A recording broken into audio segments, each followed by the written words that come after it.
آپ عورتوں کو کنٹرول کر لو، کسی بھی غیر محرم کے پاس عورتوں کو نہ بھیجو، وہ کتنا بڑا پیر کیوں نہ ہو۔ نبی پاک صلی اللہ علیہ وسلم سے بڑا پیر دنیا نے نہیں دیکھا ہے۔ نبی پاک اجنبیہ عورت سے مصافحہ نہ کریں۔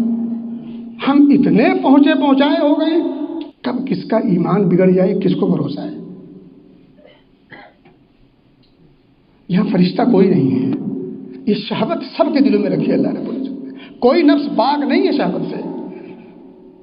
اب وہ مل رہے ہیں، جھوم رہے ہیں۔ میں نے کہا نا کہ عورتوں کو کنٹرول کر لو، ان تمام جگہوں سے جو مذہبی نام پر جو ہاتھ ہلے سے عورتیں جا رہی ہیں اس کو کنٹرول کر لو اور بیجا نذرانہ دینا بند کر دو۔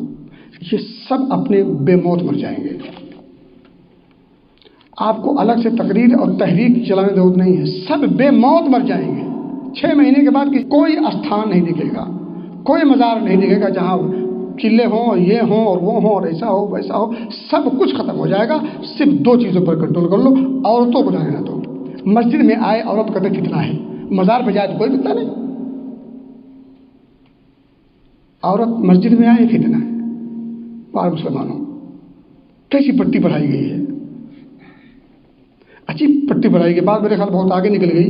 تو بہرحال کہنے کی بات یہ ہے کہ کبیرہ گناہوں سے بچیں، کبیرہ گناہوں سے بچیں گے، صغیرہ گناہ بھی اسی کے طفیل میں معاف ہو جائیں گے۔ اور اگر آپ نے کبیرہ گناہوں سے اپنے آپ کو نہیں بچایا تو صغیرہ اور دیکھیں